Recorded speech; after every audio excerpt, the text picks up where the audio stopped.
a voz da verdade presente.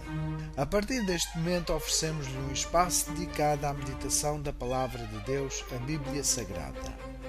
O tema para hoje é confirmar a verdade. Procura apresentar-te a Deus aprovado como obreiro que não tem de que se envergonhar, que maneja bem a palavra da verdade. 2 Timóteo 2,15. O Senhor não guiará mentes agora para rejeitarem a verdade que o Espírito Santo levou seus servos no passado a proclamar. Muitos examinarão honestamente a palavra de Deus em busca de luz, como aqueles que o fizeram no passado, e eles veem a luz na palavra do Senhor. Mas, em sua experiência, não passaram pelo terreno em que essas mensagens de advertências foram primeiro proclamadas.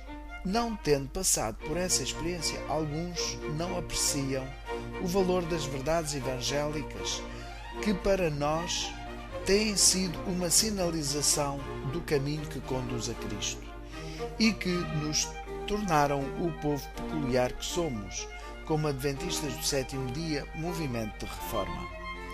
Não fazendo uma correta aplicação das Escrituras e acrescentando teorias que não são corretas, a abundância de textos que usam, tão misturados com o erro, só podem tirar conclusões erradas. As profecias de Daniel e de Apocalipse, recebidas e praticadas, estão realizando sua obra para preparar um povo que esteja em pé no grande dia de Deus. Se examinarmos as Escrituras para confirmar a verdade que Deus deu aos seus servos para o mundo, seremos encontrados proclamando a primeira, segunda e terceira mensagens angélicas. É verdade que há profecias ainda por cumprir-se. As mensagens de Apocalipse 14 são aquelas mediante as quais o mundo há de ser provado. São o Evangelho eterno e devem soar por toda a parte. As verdades da Palavra de Deus não são meras opiniões, mas as declarações do Altíssimo. Todo aquele que fizer dessas verdades parte da sua vida, torna-se em todos os sentidos nova criatura.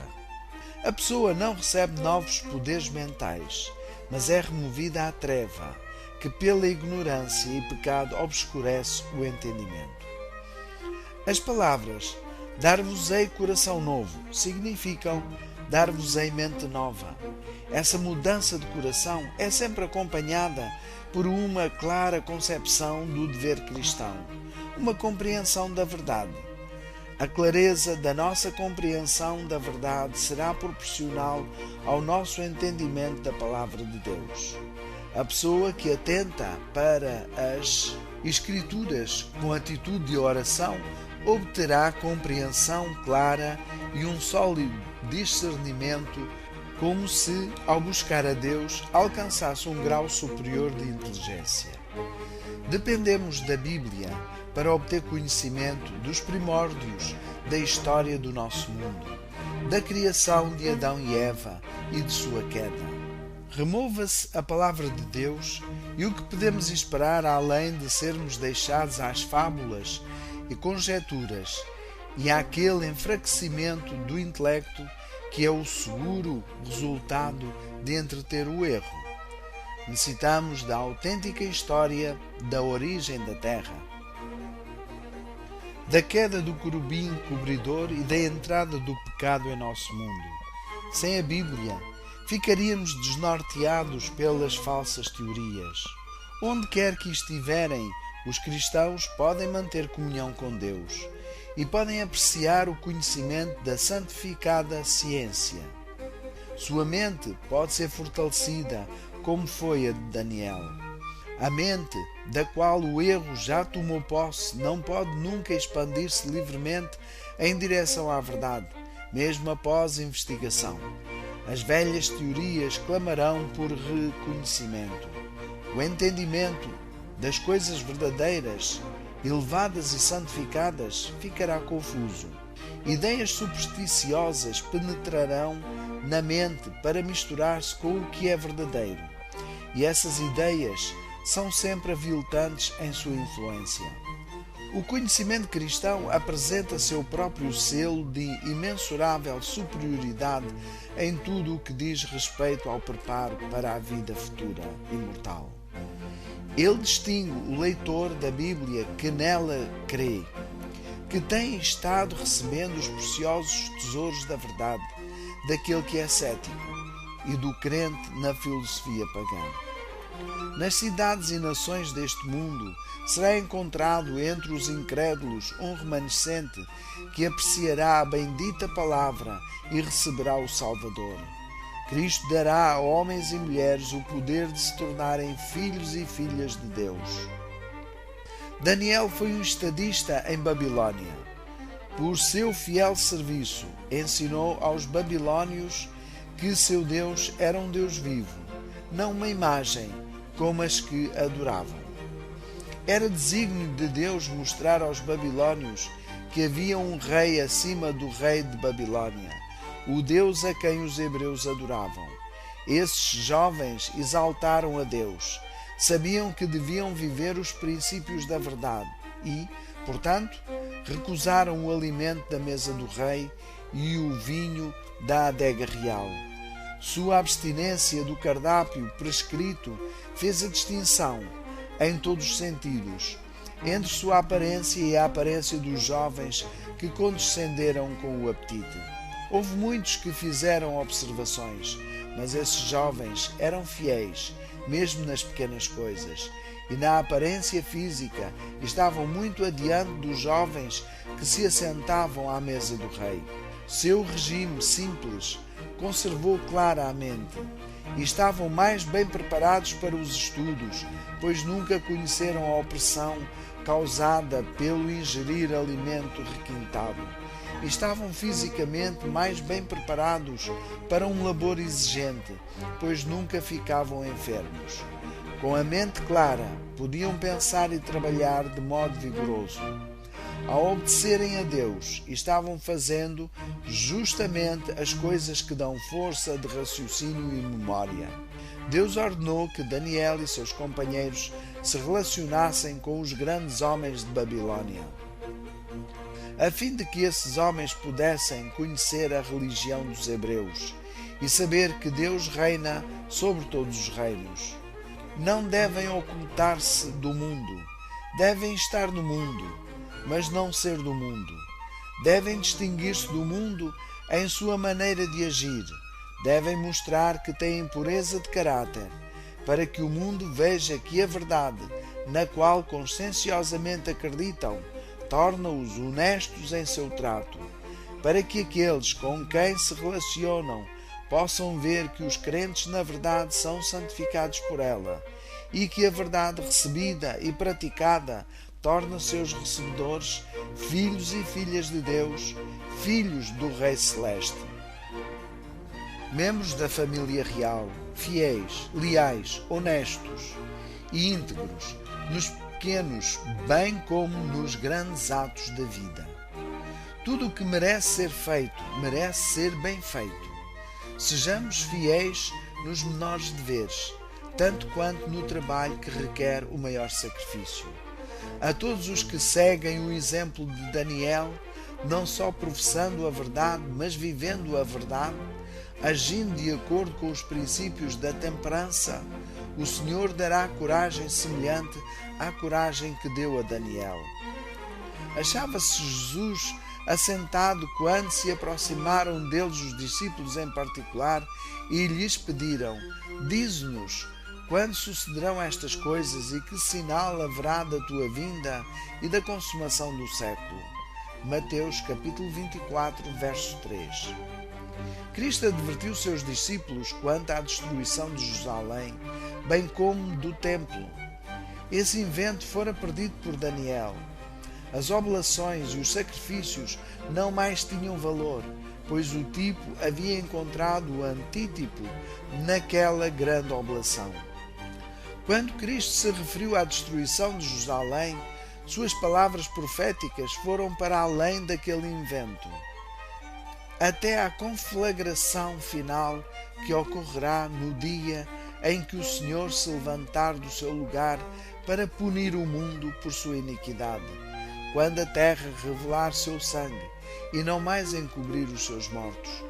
Todo este capítulo é uma advertência para aqueles que viverem as últimas cenas da história da terra.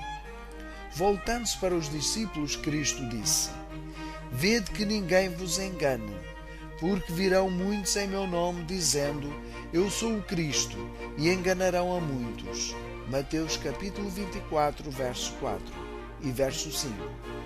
Surgirão muitos falsos messias, alegando operar milagres e declarando que chegou o tempo da libertação da nação judaica. Esses desencaminharão a muitos. Essas palavras se cumpriram entre a morte de Cristo e o cerco de Jerusalém. Muitos falsos messias apareceram. Mas essa advertência também é dada àqueles que vivem no tempo presente. Os mesmos enganos praticados antes da destruição de Jerusalém serão praticados novamente. Os mesmos inventos que ocorreram por ocasião da ruína de Jerusalém terão lugar outra vez. Antes da destruição de Jerusalém, os seres humanos lutavam pela supremacia. Imperadores foram assassinados. Os que deviam estar junto ao trono foram mortos. Por intermédio dos apóstolos, Deus deu ao povo judeu a última oportunidade de arrependimento. Manifestou-se através de suas testemunhas, em sua captura, seu julgamento e aprisionamento. Seus juízos, contudo, pronunciaram sobre eles a sentença de morte. Assim será novamente. Travarão a batalha relacionada com o sábado.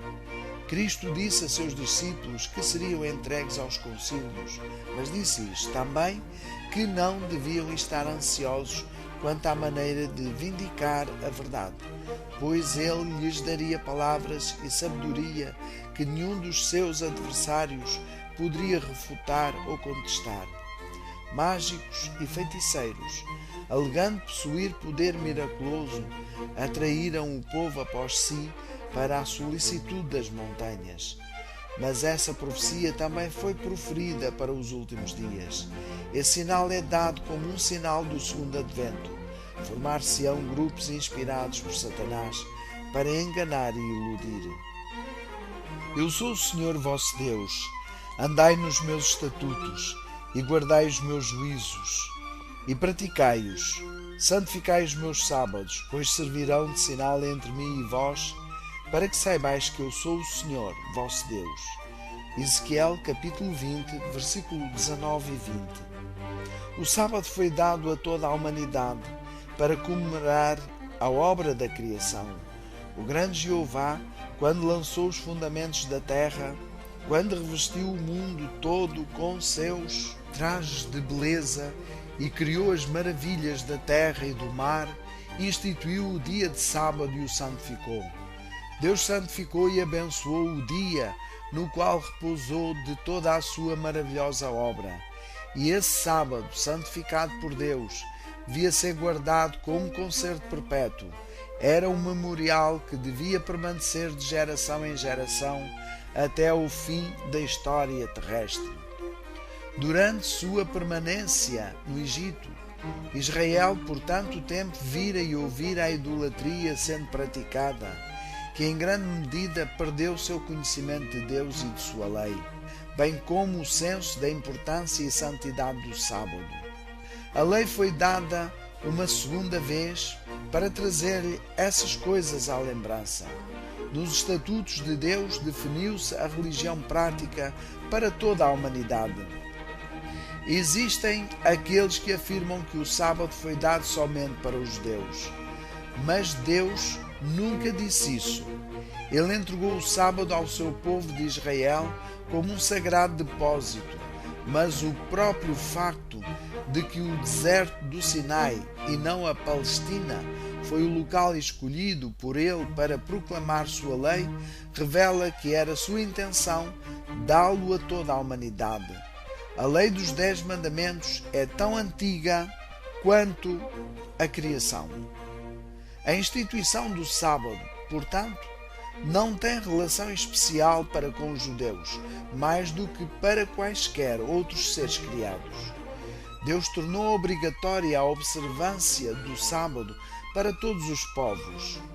O sábado, afirma-se claramente, foi estabelecido por causa do homem, disse Jesus em São Marcos, capítulo 2, verso 27.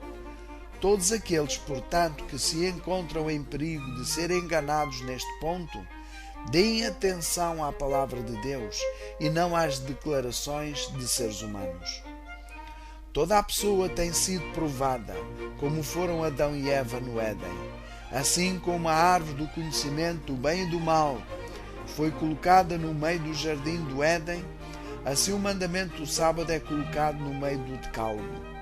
Acerca do fruto da árvore do conhecimento, fez-se a restrição: dele não comereis, para que não morrais. Acerca do sábado, Deus disse: não o profaneis, antes santificai-o. Assim como a árvore do conhecimento foi o teste da obediência de Adão, o quarto mandamento é o teste que Deus deu para provar a lealdade de todo o seu povo. A experiência de Adão deve ser para nós uma advertência, enquanto o tempo durar. Adverte-nos a não aceitar de lábios mortais ou de anjos qualquer sugestão que nos afaste um jota ou um tilo da santa lei de Jeová. Os profetas ainda testificam dos sofrimentos de Cristo e da glória que viria. Ali todas as verdades acumuladas se apresentam a nós com força, para que possamos beneficiar-nos com seus ensinos.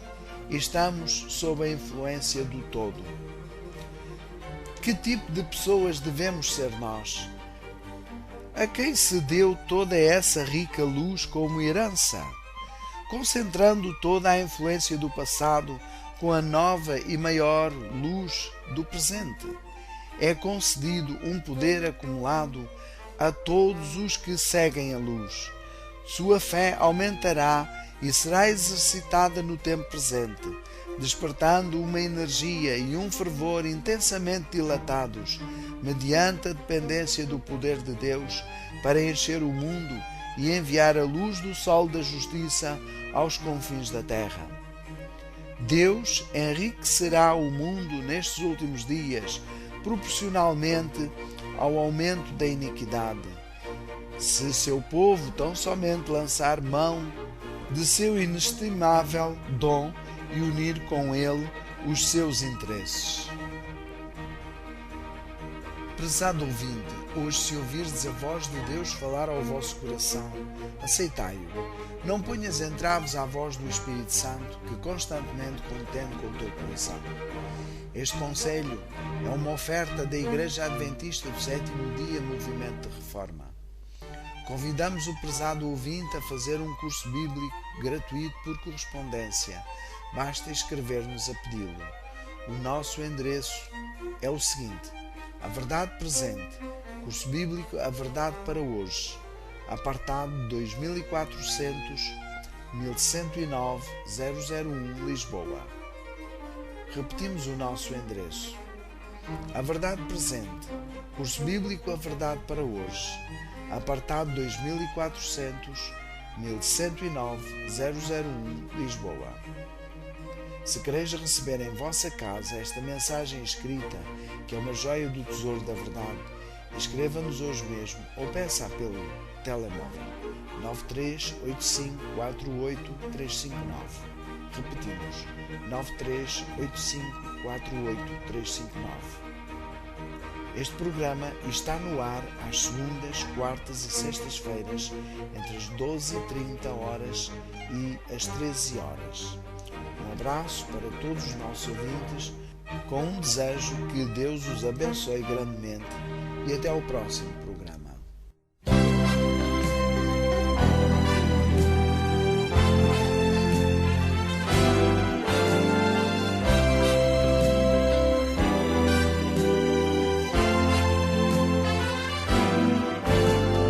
Ao andar com Jesus seguro, sempre estarei como as aves no céu, minha vida estenderei.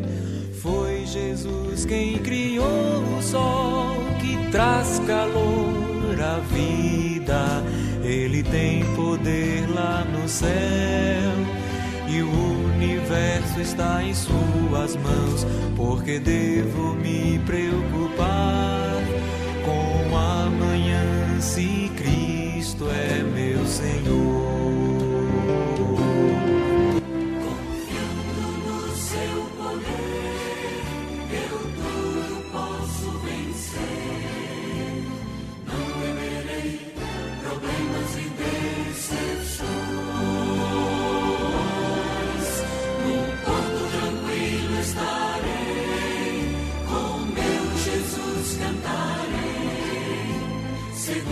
Estou ao lado do meu Senhor.